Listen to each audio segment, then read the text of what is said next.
নুনের আকালের গুজব নিয়ে কড়া পদক্ষেপ করল রাজ্য সরকার। তদন্তের নির্দেশ দেওয়া হলো আইবিকে। নুনের আকাল দেখা দেবে বলে গুজব ছড়িয়ে পড়ায় শুক্রবার কয়েকটি জেলায় নুনের দাম বাড়িয়ে দেন কিছু অসাধু ব্যবসায়ী। দোকানে দোকানে লম্বা লাইন পড়ে যায় ক্রেতাদের। সেই প্রেক্ষিতে স্বরাষ্ট্র সচিব বাসুদেব বন্দ্যোপাধ্যায় জানিয়েছেন, নেপালে দিন 15 আগে নুনের সংকট দেখা দিয়েছিল। সেখান থেকেই উত্তরবঙ্গ হয়ে এই গুজব রাজ্যে ছড়িয়েছে। নুনের আকালের গুজব নিয়ে আইবিকে তদন্তের নির্দেশ দেওয়া হয়েছে। যেসব অসাধু ব্যবসায়ীরা এর সঙ্গে যুক্ত তাদের চিহ্নিত করে শাস্তি দেওয়া হবে। শনিবার বিষয়টি নিয়ে খাদ্য দফতরের আধিকারিকদের সঙ্গে বৈঠকে বসেন জ্যোতিপ্রিয় মল্লিক।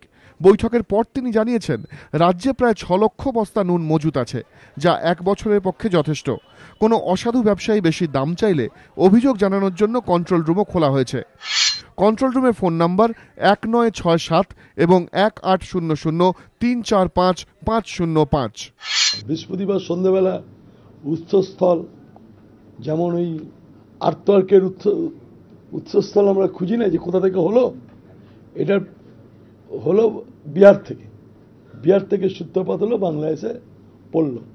বাংলাদেশে মালদা, জলপাইগুড়ি, উত্তর দিনাজপুর, আলিপুরদুয়ার, কুচবিহার এই সমস্ত পড়লো। পড়ার পর দেখা গেল যে টোটাল ব্যাপারটা একটা ফেক। গুজবের জেরে নুনের দাম বেড়ে যাওয়ার ঘটনাতেও বিরোধীদের দিকে আঙুল তুলেছেন খাদ্যমন্ত্রী। রাজনৈতিক দল 2-3টে রাজনৈতিক, কংগ্রেস, সিপিএম, বিজেপি, তারাও ঢুকে পড়েছেন। তারাও নেমে পড়েছেন যে একটু হাওয়া দিয়ে সরকারকে একটু যদি বিপন্ন করা যায়। একটা ব্যবসায়ী থেকে চিৎকার করে আরেক ব্যবসায়ী পৌঁছাতে পারা যায়। রিউমারটা সব থেকে বেশি পলিটিক্যাল পার্টি নিয়ে এসে অন্য জেলা থেকে অন্য জেলায় নিয়ে যেতে পারে, আর কেউ পারে না।